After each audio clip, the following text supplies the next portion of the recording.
يا أيها الذين آمنوا أطيعوا الله وأطيعوا الرسول ولا تبطلوا أعمالكم. قال الله تعالى في محكم تنزيله: أعوذ بالله من الشيطان الرجيم من همزه ونفخه ونفسه فإن آمنوا بمثل ما آمنتم به فقد اهتدوا وإن تولوا فإنما هم في شقاق فسيكفيكهم الله وهو السميع العليم. وقال تعالى في سورة النور: أعوذ بالله من الشيطان الرجيم: الخبيثات للخبيثين والخبيثون للخبيثات والطيبات للطيبين والطيبون للطيبات. قال مالك بن أنس رضي الله عنه رحمه الله تعالى: كان السلف يعلمون أولادهم حب أبي بكر وعمر كما يعلمونهم السورة من القرآن. معزز حاضرین، پردہ خواتین اسلام، آج کے خطبے میں رسول اکرم صلی اللہ علیہ وسلم کے ایک جلیل القدر صحابی حضرت ابو ہریرہ رضی اللہ تعالیٰ عنہ کی زندگی سے متعلق ہم آپ کے سامنے چند باتیں رکھتے ہیں۔ سب سے پہلے میں نے آپ کے سامنے 2 آیتیں پڑھی، ان کا ترجمہ کر کے اپنے خطبے کو آگے بڑھاتے ہیں۔ اللہ تبارک و تعالیٰ نے سورہ بقرہ میں جہاں الف لام ختم ہوتا ہے وہیں فرمایا: لوگو، اگر تم ہدایت کا راستہ چاہتے ہو تو صحابہ کی طرح ایمان لاؤ۔ اگر تم صحابہ کی طرح ایمان لا لو گے دنیا میں ہدایت پاؤ گے، اگر ان کے راستے سے ہٹ جاؤ گے تو تمہارے اندر افتراق و انتشار پیدا ہو جائے گا۔ دوسری آیت میں نے سورہ نور کی پڑھی۔ اللہ تبارک و تعالیٰ اس صورت میں اصلاح معاشرہ کے اصول دیتا ہے اور کہتا ہے کہ معاشرے کو زنا سے پاک ہونا چاہیے۔ اللہ تبارک و تعالیٰ نے واقع عفق کا تذکرہ فرمایا جس میں حضرت عائشہ رضی اللہ عنہا پر بدکاری کا الزام لگایا گیا، تو وہیں کہا اللہ نے: الخبیثات للخبیثین والخبیثون للخبیثات والطیبات للطیبین والطیبون للطیبات۔ اس کی تفسیر ماشاءاللہ علماء نے 2 طریقے سے کی ہے۔ علامہ ابن کثیر، علامہ ابن القیم، امین شنقیطی اور دیگر اسلاف فرماتے ہیں اس آیت کے ہم 2 ترجمے کر سکتے ہیں، غور سے سنیے۔ اللہ تبارک و تعالیٰ نے فرمایا: اچھی باتیں اچھے لوگوں کے لیے ہیں، بری باتیں برے لوگوں کے لیے ہے۔ ایک ترجمہ یہ ہوا۔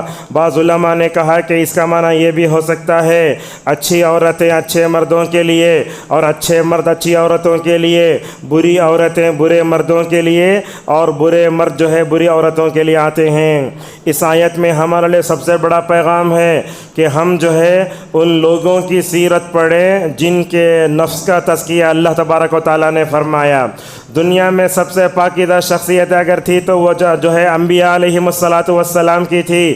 اسی لیے سورۃ الانعام میں اللہ نے ایک ہی جگہ 18 نبیوں کا تذکرہ فرمایا۔ وہاں کہا: اولئک الذین ھدی اللہ، کہا یہ ہدایت کے روشن ستارے ہیں۔ نبی سے کہا جا رہا ہے: فبہداہ مقتدی، اے اللہ کے نبی آپ ان نبیوں اور رسولوں کے مبارک نقش قدم پر چلو۔ اسی طریقے سے سیرتوں میں سب سے بہترین سیرت جناب محمد رسول اللہ صلی اللہ علیہ وسلم کی ہے۔ اس کے بعد اگر دنیا میں کسی کی سیرت پڑھنے کے لائق ہے تو وہ حضرات صحابہ اکرام کی ہے۔ حضرت عبداللہ بن مسعود رضی اللہ عنہ صحابہ کا تعارف کہتے ہوئے کہتے ہیں: قوم اختارہ اللہ لصحبت نبیہ و اقامت دینہ۔ صحابہ کی 2 خصوصیتیں ہیں۔ اللہ تبارک و تعالیٰ نے ان لوگوں کو ماشاءاللہ دنیا میں رسول اللہ صلی اللہ علیہ وسلم کی صحبت کے لیے چن لیا تھا، اور آپ جانتے ہیں نبی کی صحبت پانا دنیا میں سب سے بڑے اعزاز کی بات ہے۔ اور آگے کہا اللہ تبارک و تعالیٰ نے ان صحابہ کو اپنے دین کی اقامت کے لیے چن لیا تھا۔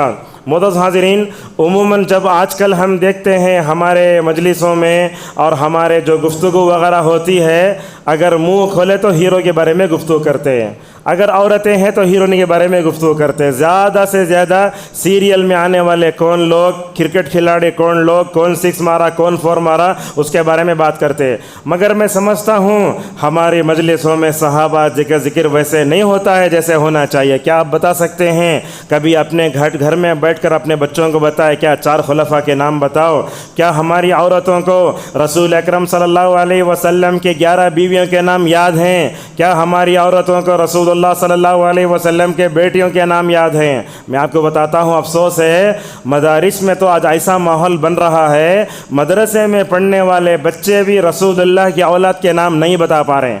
اگر مدرسوں کا یہ حال ہو تو بھلا بتائیے عوام جو ہے کیسے ہوگی، لوگ کیسے رہیں گے؟ اللہ کے نبی کے 4 بیٹیاں 3 بیٹے اتنا بھی نام نہیں بتا سکتے۔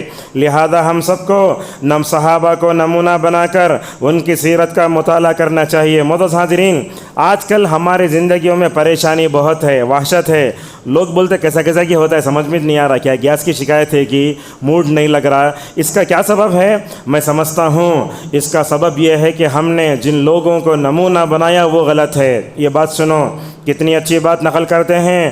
نعیم بن حماد رحمہ اللہ کہتے ہیں عبداللہ بن مبارک رحمہ اللہ ہمیشہ گھر میں اکیلا بیٹھتے تھے۔ آج کل کی دنیا میں کون تو اکیلا بیٹھا تو لوگ بولتے دیوانہ ہے۔ وہ کیسے تھے؟ ہمیشہ اکیلے بیٹھتے تھے۔ لوگ ان سے پوچھتے تھے الا تستوحش، تم نہ اکیلے بیٹھنے میں وحشت محسوس نہیں ہوتی کیا جواب دیتے دیکھو۔ وَكَيْفَ أَسْتَوْحِشُ وَأَنَا مَعَ النَّبِيِّ صلی اللہ علیہ وسلم، مجھے کیوں وحشت محسوس ہوگی؟ اس لیے کہ میرے ساتھ رسول اللہ صلی اللہ علیہ وسلم کی سیرت ہے۔ یہ بات سنو، شقیق ابن ابراہیم رحمہ اللہ نے فرمایا، عبداللہ بن مبارک رحمہ اللہ سے پوچھا گیا تمہیں ہمارے ساتھ نہیں بیٹھتے، نماز ہوتے ہی اکیلے چلے جاتے؟ ایسے ہی نہ ہوتا، نماز جیسے ہی ہوتی ہے اکیلے چلے جاتے۔ بولے اذا صلیت معنا لم تجلس معنا، جب نماز ہوتی ہے تم ہمارے ساتھ نہیں بیٹھتے۔ تو بولنے لگے اذهب واجلس مع الصحابة والتابعین۔ عبداللہ بن مبارک نے کہا بات اصل یہ ہے میں صحابہ کے ساتھ بیٹھتا ہوں، تابعین ساتھ بیٹھتا ہوں۔ پوچھنے والے نے پوچھا صحابہ کہاں ہیں، تابعین کہاں ہیں؟ تو کہنے لگے صحابہ کی زندگی میرے پاس ہے، تابعین کی زندگی میرے پاس ہے۔ آج کل دیکھو ہماری مجلسوں میں سب سے بڑا جو گناہ ہوتا وہ غیبت کا ہے۔ سن لیجیے آپ، یہ عام آدمی کی غیبت کرنا گناہ کبیرہ ہے، امام کی غیبت کرنا، عالم کی غیبت کرنا اس سے بڑا گناہ ہے۔ لہذا دیکھو بولتے ہیں عبداللہ بن مبارک رحمہ اللہ، یہ کب کی بات؟ رسول اللہ صلی اللہ علیہ وسلم کے انتقال کے 200 سال کی بات ہے یہ۔ وہ بولتے ہیں تمہاری مجلسوں میں غیبت ہوتی ہے اسی لیے میں تمہارے ساتھ نہیں بیٹھتا، اکیلے میں بیٹھتا ہوں، وحشت نہیں آتی اس لیے کہ میرے ساتھ رسول اللہ کی سیرت ہے، اکیلے میں بیٹھتا ہوں۔ تم ہوتا کیا ہے؟ میرے ساتھ ماشاءاللہ رسول اللہ صلی اللہ علیہ وسلم کے صحابہ کی سیرت ہے۔ لہٰذا اپنے ذوق کو پاک کرو، اپنے سوچ کو پاک کرو، اپنی فکر کو پاک کرو۔ نبی صلی اللہ علیہ وسلم سے محبت کا تقاضا یہ ہے کہ ہم ماشاءاللہ رسول اللہ صلی اللہ علیہ وسلم کے صحابہ کی سیرت کا مطالعہ کریں۔ آپ پوچھیں گے اللہ کے نبی کے صحابہ کی سیرت پڑھنے سے کیا ہوتا ہے؟ یہاں سن لیجئے، چھوٹے چھوٹے جملے میں نے لکھے ہیں۔ رسول اللہ صلی اللہ علیہ وسلم کے صحابہ کی سیرت پڑھنے سے دلوں کو راحت ملتی ہے، ایمان میں اضافہ ہوتا ہے، اللہ راضی ہوتا ہے، جنت کا راستہ آسان اور صاف ہو جاتا ہے، دلوں میں نرمی آتی ہے، پوری محفل میں ایک طرح کی رونق آتی ہے۔ آپ دیکھو کوئی بھی آدمی اپنے اکابر کی فلاں کی مثالیں دیا، لوگ نہیں سنتے، مگر ماشاءاللہ یہ صحابہ کرام کی سیرت میں اللہ نے کیا جاذبیت، کیا کشش رکھی ہے۔ اگر آپ سونے والی محفل کو اگر اٹھانا چاہتے ہیں تو صحابہ کی سیرت لوگوں کے سامنے مکمل طور پر پیش کرو۔ جب ہم صحابہ کی سیرت پڑھتے ہیں ہمیں جینے کا حوصلہ ملتا ہے، جب ہم صحابہ کی سیرت پڑھتے ہیں ماشاءاللہ ہمیں نیک بننے کا جذبہ بھی آتا ہے۔ اب آئیے اس مختصر تمہید کے بعد ہم ڈائریکٹ حضرت ابو ہریرہ رضی اللہ تعالیٰ عنہ کی زندگی میں داخل ہوتے ہیں۔ معزز حاضرین، دنیا کا کوئی بھی مسلمان کسی بھی طبقے سے، کسی بھی جماعت سے تعلق رکھنے والا ہی کیوں نہ ہو، میں سمجھتا ہوں وہ جو ہے ابو ہریرہ کے نام سے واقف ہے۔ جب بھی رسول اللہ صلی اللہ علیہ وسلم کی حدیث بیان کی جاتی ہے تو لوگ بولتے حضرت ابو ہریرہ رضی اللہ عنہ روایت کرتے ہیں۔ میں سمجھتا ہوں کتب حدیث کا کوئی ایسا صفحہ نہ ہو جہاں ابو ہریرہ کا نام ہمیں نہ ملتا ہو۔ جب بھی حضرت ابو ہریرہ کی زندگی آتی ہے تو ہم دیکھتے ہیں ابو ہریرہ کی اتنی مبارک زندگی، اللہ اکبر۔ علامہ ابن تیمیہ رحمہ اللہ نے دنیا کو علامہ ذہبی جیسا مورخ دیا۔ اب دیکھو دنیا میں لوگوں کو کیسے پرکھنا، بولے تو ایک کتاب کا مطالعہ کرو، اس کتاب کا نام ہے سیر اعلام النبلاء۔ اس کتاب میں ماشاءاللہ علامہ ذہبی رحمہ اللہ نے اشخاص کو شرعی اعتبار سے پرکھنے اور جو ہے ناپنے کا ہمیں مکمل طور پر جو ہے تعارف دیا ہے۔ ہم دیکھتے ہیں آج کل جماعتوں میں تحریکوں میں تنظیموں میں، اگر کسی کو اٹھائے تو اٹھا کے آسمان پہ رکھ دیتے، گرے تو اسے انسان ہونے کا حق بھی نہیں دیتے۔ یہ ابو ہریرہ کون ہے یہ بھی ہمیں جاننا چاہیے۔ اس کا تعارف کراتے ہوئے علامہ ذہبی کہتے ہیں هو الامام الفقیہ الحجۃ الحافظ صاحب رسول اللہ صلی اللہ علیہ وسلم۔ ابو ہریرہ کہا الدوسی الیمانی سید الحفاظ، کیا ہے تعارف ماشاءاللہ، یہ تو سونے کے پانی سے لکھنے کے لائق الفاظ۔ کہتے ہیں امام ذہبی رحمہ اللہ ابو ہریرہ کون؟ دنیا کے اماموں سے ایک امام، فقیہ، مجتہد، حافظ۔ ہمارے پاس حافظ بولے تو قرآن کا حافظ سمجھتے، اگر سلف کی اگر اصطلاح میں اگر حافظ بولے تو حدیثوں کے حافظ، یہ حدیثوں کے حافظ تھے۔ کہا قبیلہ دوس سے ان کا تعلق تھا، ان کا اصل نام تھا عبد الرحمن ابن صخر رضی اللہ عنہ۔ جاہلیت میں نام ان کا تھا عبد شمس۔ عبد شمس کا مطلب کیا ہوتا ہے؟ سورج کا بندہ۔ جب انہوں مسلمان ہوئے اللہ کے نبی صلی اللہ علیہ وسلم نے نام عبداللہ رکھا۔ ہریرہ بولتے ہیں بلی کے چھوٹے بچوں کو، ان کا نام تھا عبد الرحمن ابن صخر۔ ابو ہریرہ کے نام سے کیوں مشہور ہوئے؟ چھوٹے چھوٹے جو ہے بلیوں کے بچوں کے باپ۔ وہ خود کہتے ہیں میری عادت یہ تھی جب بھی میں چلتا تو اپنے آستین میں بلی کے بچوں کو رکھ لیتا تھا، اسی لیے ان کو ابو ہریرہ کہا گیا ہے۔ لہذا ابو ہریرہ رضی اللہ عنہ مشہور صحابی ہیں۔ اسلام کب لائے آپ ذرا سن لیجئے۔ ان کا تعلق تھا قبیلہ دوس کا، اور قبیلہ دوس طائف میں رہتا تھا جو مکے کے 70 کلومیٹر کی دوری پر واقع ہے۔ اللہ کے نبی صلی اللہ علیہ وسلم نے طائف کا سفر فرمایا، وہاں والوں نے، وہاں کے اوباشوں نے، باشندوں نے آپ کو اتنے پتھر مارے، آپ کے جوتوں میں خون جو ہے مکمل طور پر جم گیا۔ اتنا سب کچھ ہونے کے باوجود رسول اکرم صلی اللہ علیہ وسلم بد دعا نہیں کرتے تھے۔ آپ نے فرمایا اللہم اہدی قومی فإنہم لا یعلمون، اے اللہ یہ میرے قوم کو ہدایت دے جو میں نے نہیں جانتی۔ اسی طریقے سے اللہ کے نبی صلی اللہ علیہ وسلم کے پاس ایک صحابی آتے ہیں، ان کا نام ہے حضرت طفیل ابن عمر رضی اللہ عنہ۔ وہ جب مکے کو آتے ہیں طائف سے، لوگ بول کے بھیجتے اپنے کان میں جو ہے انگلیاں رکھ لو یا روئی رکھ لو یا نہ تو بند کر لو۔ کیوں؟ اس لیے کہ تم رسول اللہ کی زبانی قرآن سنو گے تمہارے اوپر اثر ہو جائے گا۔ ویسے ہی ہوا، جیسے جیسے مکے کے قریب ہوئے طفیل نے اپنے کانوں میں کچھ بند کر لیا تھا، لیکن جیسے جیسے مکے کے قریب ہوئے رسول صلی اللہ علیہ وسلم کی تلاوت سننے کے لیے ان کا دل تڑپ اٹھا، اپنے کان سے روئی نکالی، انگلیاں نکالی، کپڑے نکال دیے۔ یہ قرآن ایسی چیز ہے جو ماشاءاللہ غیر مسلم کے دل میں جاتی ہے تو ماشاءاللہ اس کی دنیا میں بدل جاتی ہے۔ حضرت طفیل رضی اللہ عنہ رسول اللہ صلی اللہ علیہ وسلم کے دربار میں حاضر ہوتے ہیں، مسلمان ہو جاتے ہیں۔ اور اللہ کے نبی کے جذبہ دیکھو، جو کوئی بھی مسلمان ہوتا اللہ کے نبی اس کو اپنی قوم کا ماشاءاللہ داعی بناتے تھے۔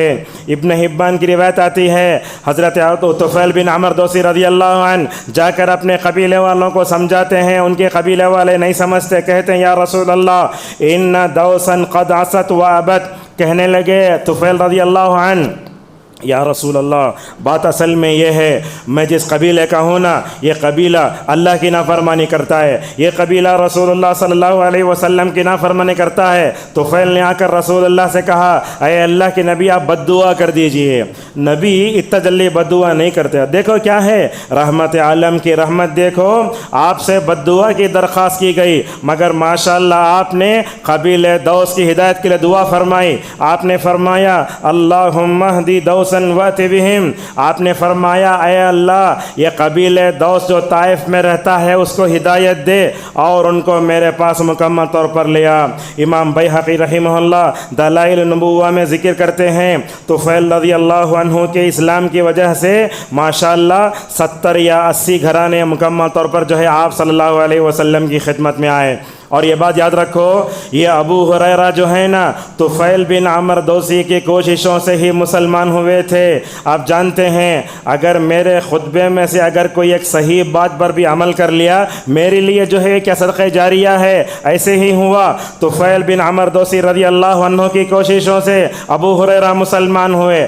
ابو ہریرہ نے ماشاءاللہ 5000 حدیثیں جو بیان کی نا ماشاءاللہ پورا اجر اللہ تعالیٰ طفیل بن عمر دوسی کو دے گا۔ یہی بات تو رسول رسول اللہ صلی اللہ علیہ وسلم نے بیان فرمائی کہا من دل علی خیر فلہ اجر مثل فاعلہ، جو آدمی جو ہے بھلائی کا راستہ بتاتا ہے اللہ تبارک و تعالی جتنا انہیں عمل کرتا ہے بتانے والے کو بھی دیتا ہے، اور آپ کی وجہ سے ایک بندہ اگر راہ راست پر آ جائے یہ تو سرخ اونٹوں سے زیادہ بہتر ہے، جیسا کہ نبی کریم صلی اللہ علیہ وسلم حضرت جو علی رضی اللہ عنہ سے فرماتے ہیں لا یہدی اللہ بک رجلا واحدا خیر لک من حمر النعام، تمہاری وجہ سے ایک بندہ راہ راست پر آ جائے یہ سرخ اونٹوں ذرا بہتر ہے۔ اسلام کب لاتے ہیں؟ دیکھو تقریباً 70 یا 80 گھرانے مدینہ پہنچتے ہیں، ابو ہریرہ بھی وہاں پہنچتے ہیں، جیسے ہی مدینہ پہنچے ماشاءاللہ اسلام قبول کر چکے ابو ہریرہ رضی اللہ عنہ، اس وقت ان کی عمر 28 سال کی ہوتی ہے، 7 ہجری میں اسلام لاتے ہیں۔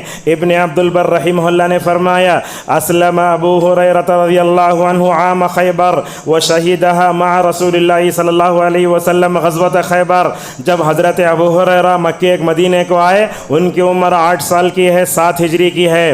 کیا ذہن ہے دیکھو، وہ بولتے ہیں جس دن میں مدینہ پہنچا میں مسلمان ہوا اس دن جس صحابی کے پیچھے نماز فجر پڑھی وہ صحابی کا نام بھی یاد ہے ان کو، بولتے ہیں میں نے فلاں صحابی کے پیچھے نماز فجر پڑھی، پہلی رکعت میں انہوں نے سورہ مریم کی تلاوت کی اور دوسری رکعت میں سورہ مطففین کی تلاوت فرمائی، بعد میں اسلام لائے۔ حضرت ابو ہریرہ رضی اللہ عنہ نے اللہ کے نبی صلی اللہ علیہ وسلم کے بارے میں دریافت فرمایا کہاں ہے رسول اللہ؟ لوگوں نے کہا ابو ہریرہ تو خیبر میں ہے جو تقریباً مدینے سے تقریباً 150 کلومیٹر کی دوری کے فاصلے پر ہے۔ ایک آدمی اسلام لاتا ہے، مدینے میں رہنے والے صحابہ کا ماشاءاللہ ایثار کا جذبہ دیکھو، حضرت ابو ہریرہ کو سواری دینے کے لیے صحابہ لڑ پڑتے ہیں، میری سواری پہ جاؤ، میری سواری پہ جاؤ، ماشاءاللہ سواری پر سوار ہو کر ماشاءاللہ خیبر پہنچتے ہیں، اس کے بعد اپنے ایمان کا اعلان کرتے ہیں۔ اور یہ بات یاد رکھو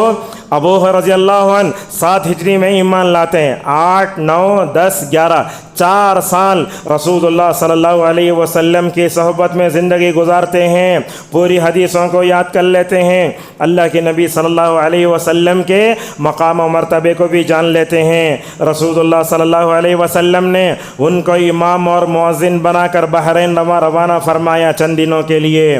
یہ دیکھو ابو ہریرہ رضی اللہ عنہ نے جب جو ہے ایمان کو گلے سے لگایا ماشاءاللہ سادی سیدھی زندگی آئی۔ آپ جانتے ہیں مدینے میں کچھ صحابہ ایسے تھے جن کو کہتے تھے اصحاب صفہ، جن کے پاس کھانے کے لیے کھانا نہیں ہوتا تھا، رہنے کے لیے گھر نہیں رہتا تھا، کہاں رہتے تھے؟ مسجد نبوی میں رہتے تھے، وہ فقیروں کے لیڈر تھے حضرت ابو ہریرہ رضی اللہ عنہ، اصحاب صفہ سے تعلق رکھنے والے، بڑی بھوک برداشت کرتے۔ آج کل تو ایسا ہے ہم لوگ تو کیا بھی کھانا چائے پینا کا تو گاڑی بک کر کے جاتے ہیں، ابو ہریرہ ویسے نہیں تھے، ان کا گھر نہیں تھا مدینے میں، کھانے کے لیے ترستے تھے، اسی لیے کہتے ہیں اپنے بارے میں کبھی کبھی ایسا ہوتا بھوک کی حالت سے رسول اللہ صلی اللہ علیہ وسلم کا ممبر، دوسری طرف حضرت عائشہ کا کمرہ جس میں اللہ کے نبی صلی اللہ علیہ وسلم دفن تھے، دونوں کے درمیان میں بے ہوش ہو کر میں گر جاتا تھا۔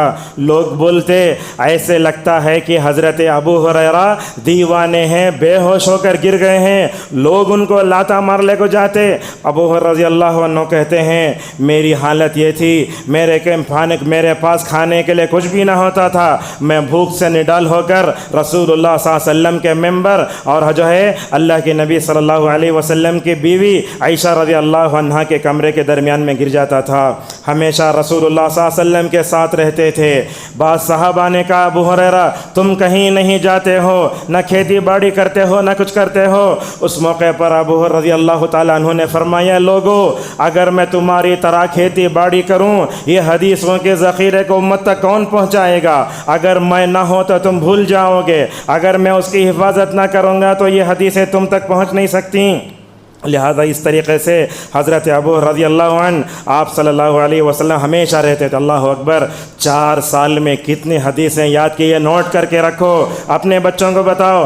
جیسے ہمارے بچوں کو معلوم ہوتا کون 3 بال میں 3 وکٹ لیتا، کون ہیٹ ٹرک ماریا، کون 100 ماریا، کون 50 ماریا، لوگوں کو بتاؤ، یہ بھی بتاؤ اپنے بچوں کو اللہ کے نبی کے صحابہ میں سب سے زیادہ حدیثیں یاد کرنے والے یہی حضرت ابو رضی اللہ عنہ۔ کہا 5300 300 حدیثوں کے حافظ، اللہ کے نبی صلی اللہ علیہ وسلم سے ڈائریکٹ لائیو رہ کر ماشاءاللہ اس کو یاد فرمایا۔ کیا خوش نصیبی تھی ابو رضی اللہ عنہ کی، ایک طرف تو نبی کریم صلی اللہ علیہ وسلم کی صحبت پائی اور دوسری طرف حدیثوں کو یاد بھی فرمایا۔ علامہ ذہبی کہتے ہیں حمل علی النبی صلی اللہ علیہ وسلم کثیرا طیبا مبارک فی لم یلحق فی کثرتہ وعن ابی بکر وعمر حدث عنہ خلق کثیر من الصحابۃ والتابعین۔ کہا ذہبی رحمہ اللہ نے حضرت ابو ہریرہ نے بڑی پاکیزہ زندگی گزاری، رسول اللہ صلی اللہ علیہ وسلم سے بہت علم سیکھا۔ ہمارے بچے مدرسوں میں 4-5 سال پڑھ لے تو کتنا تکبر آ جاتا، اس صحابی کو دیکھو 5300 حدیثیں یاد کی۔ علامہ ذہبی کہتے ہیں اتنے زیادہ حدیثوں کو یاد کرنے والے صحابہ میں کوئی بھی نہیں تھے۔ اللہ اکبر، حضرت ابو ہریرہ نے ماشاءاللہ 5300 حدیثیں یاد کیں، ان سے روایت کرنے والوں کی تعداد ماشاءاللہ 800 ہے۔ ہمارے پاس دعوتوں میں لوگ آ گئے بولتے 2000 آئے تھے، 3000 آئے تھے، لیکن یہ کیا ہے، ایک حدیث بیان کرے تو کتنا ثواب ملے گا؟ 800 افراد اگر ماشاءاللہ حضرت ابو ہریرہ سے حدیث نقل کرتے ہیں کتنا ثواب ملے گا؟ دیکھو بخاری مسلم میں 305 حدیثیں مکمل طور پر آئی ہیں۔ معزز حاضرین، حضرت ابو ہریرہ رضی اللہ عنہ سے اللہ کے نبی بڑی محبت فرماتے۔ روایتوں میں آتا ہے جب بھی ابو ہریرہ نے علم حاصل کرنے کے لیے رسول اللہ سے سوال کیا، اللہ کے نبی نے حضرت ابو ہریرہ کو کبھی نہیں ٹالا، جب بھی سوال کیا ماشاءاللہ فوراً جواب دیتے۔ امام بخاری رحمہ اللہ فرماتے ہیں ابو ہریرہ رضی اللہ عنہ نے خود فرمایا میرے اپنے بارے میں رسول اللہ صلی اللہ علیہ وسلم سے سب سے زیادہ حدیثیں یاد کرنے والے۔ آج کل ہمارا کیا حال ہے، دیکھو یہ خطبہ ختم ہوا، لوگوں سے ٹاپک پوچھو، ٹاپک نہیں بول سکتے۔ اللہ اکبر، کیا غضب کا حافظہ پایا تھا۔ ابو ہریرہ رضی اللہ عنہ نے کہتے ہیں میرے ساتھ اور ایک صحابی بھی تھے جو نبی کے پاس جا کے حدیثیں لکھا کرتے تھے، اللہ تعالیٰ نے ان کو ایسے غضب کا حافظہ دیا، مکمل طور پر 5000 حدیثوں کے حافظ تھے۔ امام حاکم رحمہ اللہ کہتے ہیں کان من احفظ اصحاب رسول اللہ صلی اللہ علیہ وسلم والزمہم، کہا اللہ کے نبی صلی اللہ علیہ وسلم کی حدیثوں سے سب سے روایت کرنے والے یہی تھے۔ اور دیکھو یہ سب سے بڑی خوبی ہے، اللہ کے نبی ابو ہریرہ کے ہاتھ کو ہمیشہ پکڑے رہتے۔ کہا وَكَانَتْ يَدُهُ مَعَ يَدِهِ وَمَعَهُ حَيْثُ دَارَ يَدُورُ مَعَهُ حَيْثُ دَارَ۔ اللہ کے نبی ابو ہریرہ کا ہاتھ ہمیشہ پکڑے رہتے، اللہ کے نبی جہاں جاتے ابو ہریرہ رضی اللہ عنہ وہاں جایا کرتے تھے۔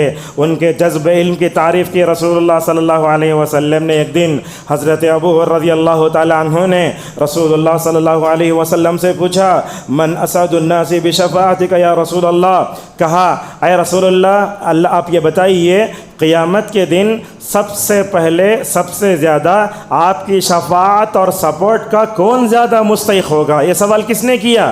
ابو ہریرہ رضی اللہ عنہ نے فرمایا۔ یہ سوال کرنے کے بعد رسول اکرم صلی اللہ علیہ وسلم کہنے لگے اے ابو ہریرہ ایسا سوال تم سے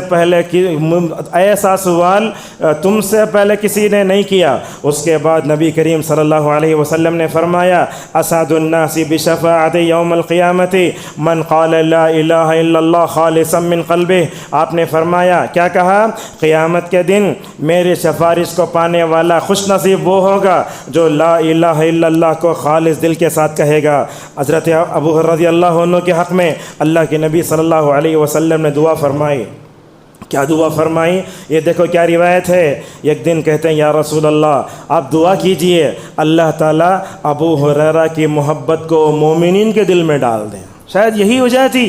اور کہنے لگے یا رسول اللہ ابو ہریرہ ہی نہیں، ابو ہریرہ کی ماں کی محبت بھی لوگوں کے دلوں میں ڈال دیں۔ اور اس کے بعد کہا یا رسول اللہ یہ بھی دعا کرو کہ میں قیامت تک پیدا ہونے والے سارے مومنین سے محبت کرتا جاؤں۔ اس موقع پر درخواست بڑی تھی اور دعا کرنے والے بھی کون؟ جب وہ دعا کرتے دعا قبول ہو جاتی۔ کہنے لگے نبی کریم صلی اللہ علیہ وسلم اللہم حبب عبیدک و امہ الی عبادک المؤمنین۔ اللہ کے نبی صلی اللہ علیہ وسلم نے فرمایا اے اللہ یہ تیرا بندہ ابو ہریرہ ہے، ان کی محبت لوگوں کے دلوں میں ڈال دے، ان کی ماں کی محبت لوگوں کے دلوں میں ڈال دے۔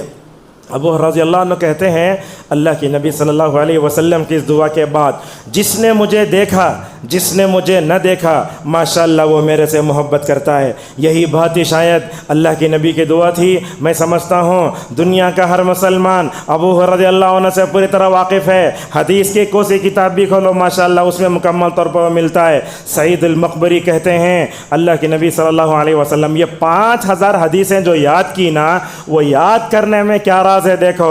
ابو ہریرہ کہتے ہیں یا رسول اللہ انی اسمع منک حدیثا کثیرا انسا، کہنے لگے یا رسول اللہ آپ سے حدیثیں تو سنتا ہوں مگر جیسے سنتا اتنا بھول بھی جاتا ہوں۔ اس موقع پر نبی کریم صلی اللہ علیہ وسلم نے کیا فرمایا، کہا اے ابو ہریرہ تمہاری جو چادر ہے نا وہ چادر پھیلاؤ۔ حضرت ابو ہریرہ نے چادر پھیلائی، اس کے بعد رسول اللہ صلی اللہ علیہ وسلم نے اس میں ہاتھ رکھ کر دعا فرمائی۔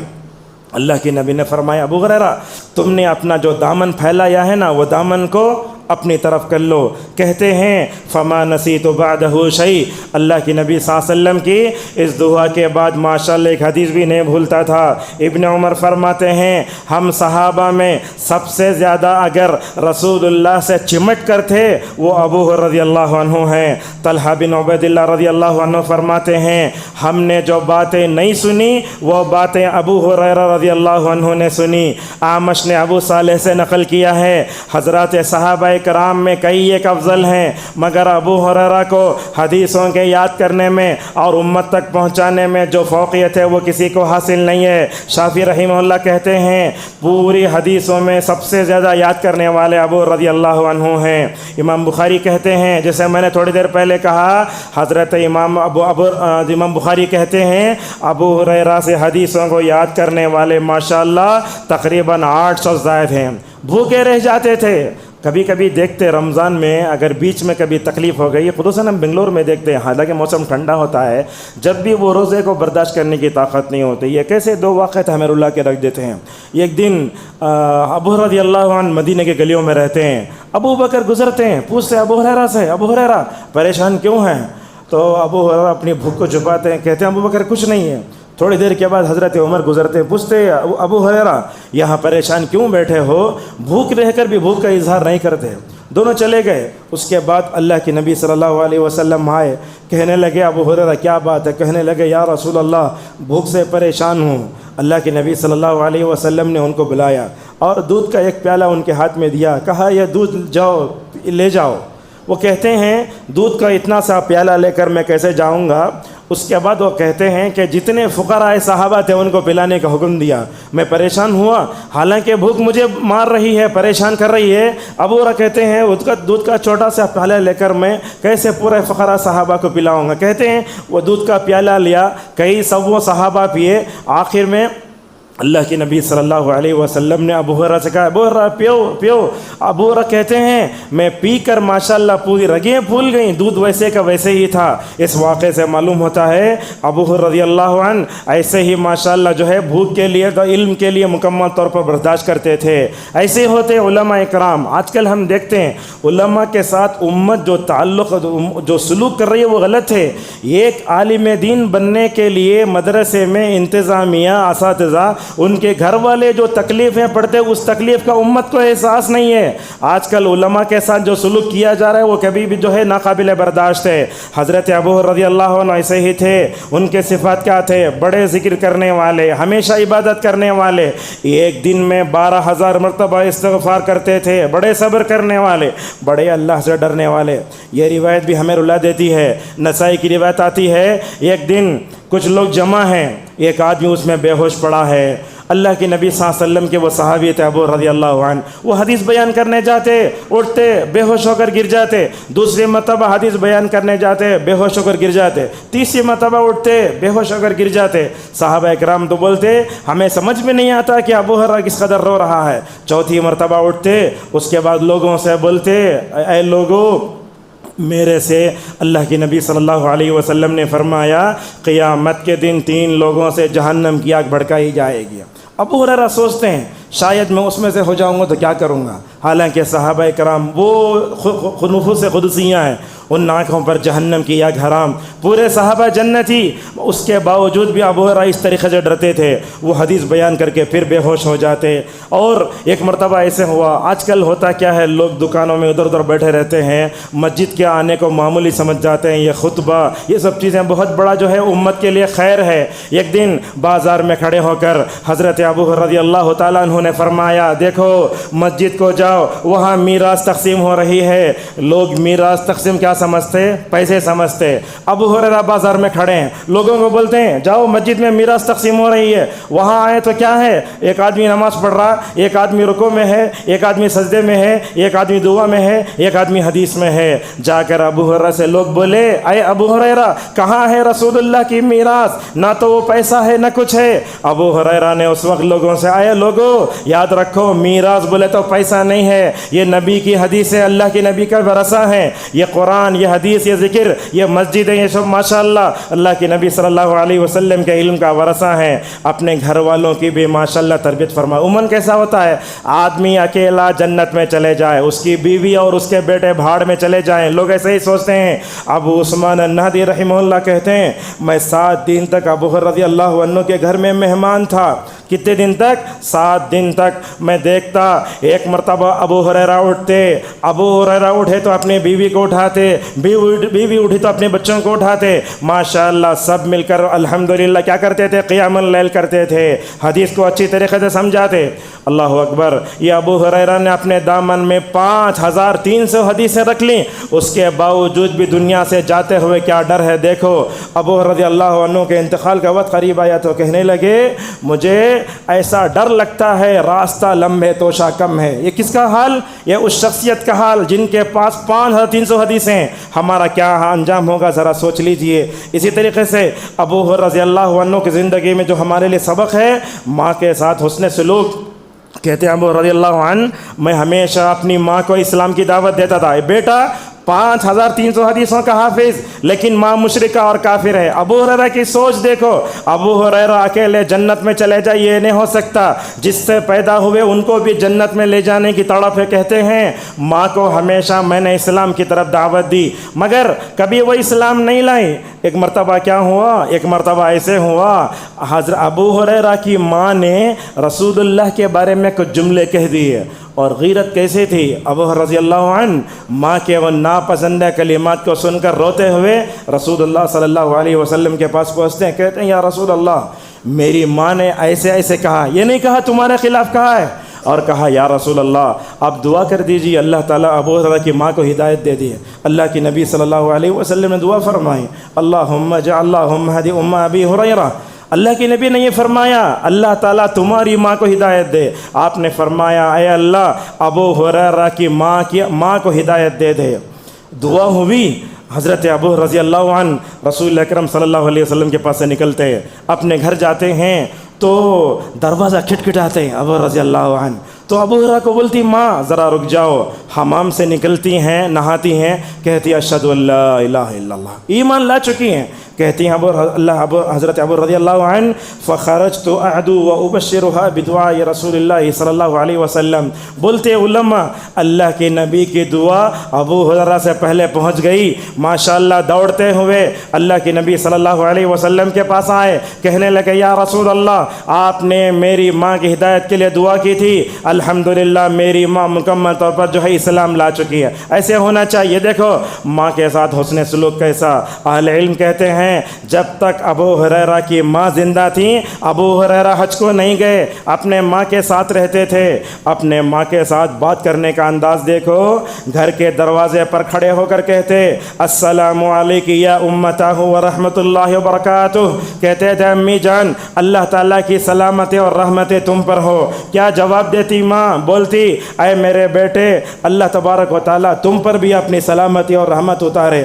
اس کے بعد ابو ہریرہ رضی اللہ عنہ بولتے رحمک اللہ کما ربیتنی صغیرا. اے میری امی جان اللہ تبارک و تعالیٰ آپ پر رحم کرے، اس لیے کہ آپ نے بچپن میں مجھے پالا پوسا. اس کے بعد ابو ہریرہ کی ماں بھی دعا دیتی رحمک اللہ کما بررتنی کثیرا.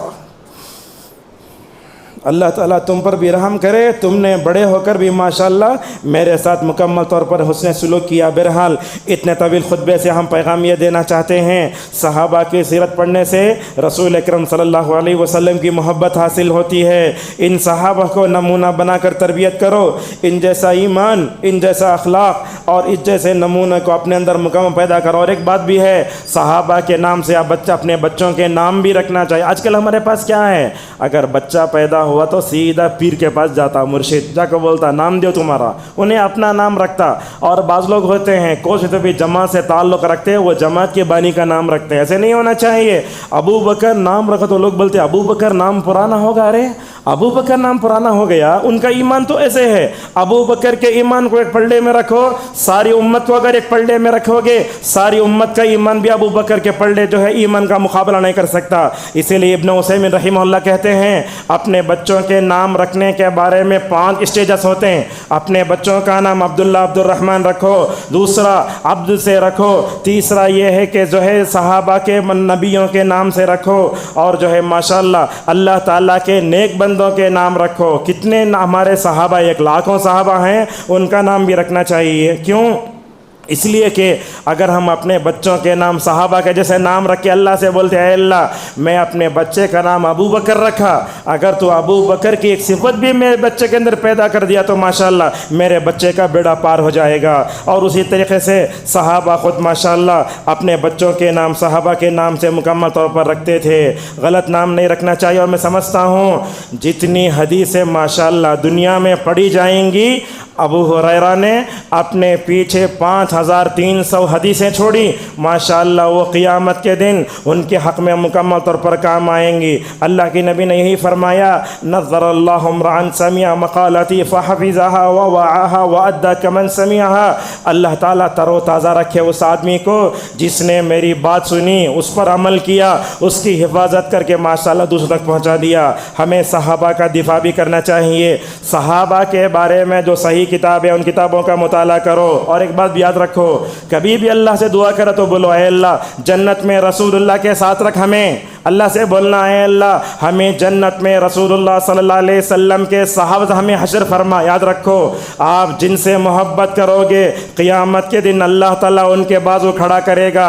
اگر فلم ہیرو سے اگر محبت کرے اللہ ان سے تو حشر کرے گا، اگر کسی ہیرونی کے پیچھے بھاگے یا اسی طریقے سے اگر جو ہے کسی سیریل میں آنے والی ننگی عورت کے پیچھے بھاگے اللہ، اسی لیے رسول اکرم صلی اللہ علیہ وسلم فرماتے ہیں جو لوگ بے نمازی ہوں گے قارون کے بازو کھڑے ہوں گے، اللہ اکبر، جو لوگ بے نمازی ہوں گے فرعون کے بازو کھڑے ہوں گے، جو لوگ بے نمازی ہوں گے ابی ابن خلف کے بازو کھڑے ہوں گے۔ لہٰذا ہم سب کو صحابہ سے محبت بھی کرنا چاہیے۔ حضرت انس رضی اللہ عنہ کہتے ہیں اللہ کے نبی صلی اللہ علیہ وسلم نے فرمایا مدینے میں آدمی جس کے ساتھ محبت اسی کے ساتھ ہوگا، بولتے ہیں اہل مدینہ پورے خوش ہو گئے۔ اور انس رضی اللہ عنہ کہتے ہیں اگرچہ میرا عمل ابو بکر و عمر کی طرح نہیں ہے مگر ابو بکر و عمر سے محبت ہے، اللہ سے پوری امید ہے اللہ تبارک و تعالی ہم سب کو کیا کرے گا، ابو بکر و عمر ساتھ اٹھائے گا۔ اور ایک بات بھی ہے آج کے خطبے کے بڑی اہم، اپنے بچوں کو صحابہ کی سیرت سے واقف کراؤ۔ کیا ہوتا ہے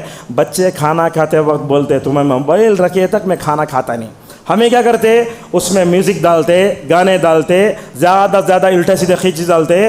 تو یہ یوٹیوب میں جو انبیاء کے صحابہ کے جو قصے اس میں ایکٹنگ ہے، اور ایکٹنگ کے ساتھ تربیت کرنا غلط ہے۔ اور اسی طریقے سے علم حاصل کرنے کے لیے طلباء کے لیے بھی ان کی زندگی میں بہت بڑی چیز ہے، اصلاح کے لیے تڑپنا چاہیے۔ 2 باتیں آخری بات بیان کر کے اپنی بات کو ختم کرتے ہیں۔ یہاں خواتین بھی ہیں، عموماً ہم دیکھتے ہیں آج کل خواتین میں ایک مرض ہے، وہ کیا ہے، وہ اپنے شوہر کے لیے سنورتی نہیں ہیں، گھر میں چڑیل بن کے رہتی ہیں، جب ان کو باہر جانا ہوتا ہے اچھا بن ٹھن کے نکلتی ہیں۔ حضرت ابو رضی اللہ عنہ جا رہے تھے راستے میں، انہوں نے ایک عورت کو دیکھا، پوچھے خوشبو لگا کر ہیں، پوچھے کہاں جا رہی ہو اے جبار کی بندی، کہنے لگی میں تو مسجد کو جا رہی ہوں۔ دیکھو ابو ہریرہ کے اندر ماشاءاللہ اصلاح کرنے کا جذبہ کیسے تھا، کہنے لگے ابو رضی اللہ عنہ اے اللہ کی بندی یاد رکھو میں نے رسول اللہ صلی اللہ علیہ وسلم سے سنا ہے اگر کوئی عورت خوشبو لگا کر مسجد کو آتی ہے اللہ اس کی نماز کو قبول نہیں کرے گا یہاں تک کہ وہ جنابت کا غسل کرے۔ علامہ البانی رحمہ اللہ اس حدیث حدیث کے بعد فرماتے ہیں اگر ہماری شریعت میں خوشبو لگا کر مسجد کو آنا جائز نہیں ہے تو یہ ہماری عورتیں پھول لگا کر خوشبو لگا کر کیسے جاتے ہیں؟ کہاں؟ ولیمے میں ادھر ادھر۔ آج کل تو ولیموں میں دعوتوں میں حال یہ ہے کون دلہن ہے معلوم نہیں ہوتا، اتنا بن سور کے جاتے۔ یہ سب غلط چیزیں ہیں۔ لہٰذا اگر کوئی شوہر اپنی بیوی کی مکمل طور پر کیا نہیں کرتا، اصلاح نہیں کرتا، آپ نے فرمایا اللہ تعالیٰ اس شوہر کی دعاؤں کو رد کر دیتا ہے۔ بہرحال اس طویل خطبے سے آپ کو یہ پیغام دینا چاہتے ہیں، ہمیں صحابہ کی سیرت کو مکمل طور پر ہمیں یاد بھی رکھنا چاہیے۔ ہمارے درس قرآن میں، درس حدیث میں، خطبات میں، گھر کی مجلسوں میں صحابہ کا ذکر ہونا چاہیے۔ اگر آج ہم نے ان سے محبت کی، اللہ تعالیٰ قیامت کے دن ماشاءاللہ ہم سب کو اب صحابہ سے اٹھائے گا۔ اللہ تبارک و تعالیٰ سے ہماری دعا ہے اللہ تعالیٰ ہم سب کو صحابہ کی سیرت کو لازم پکڑنے کا اللہ توفیق عطا فرمائے۔ اللہ ابو ہریرہ سے راضی ہو جائے۔ ابو ہریرہ نے اپنے پیچھے 5,300 جو حدیثیں چھوڑی ہیں، اللہ تعالیٰ ان کے لیے آخرت میں ذخیر آخرت بنائے۔ اللہ تعالیٰ ہم سب کو رسول اللہ صلی اللہ علیہ وسلم کی مبارک رفاقت اور جنت میں اللہ تعالیٰ ہم سب کو صحابہ کے ساتھ جمع فرمائے۔ اللہ تعالیٰ ہم سب کو ان صحابہ کرام کو نمونہ بنا کر زندگی گزارنے کی توفیق عطا فرمائے۔ وآخر دعوانا ان الحمد للہ رب العالمین۔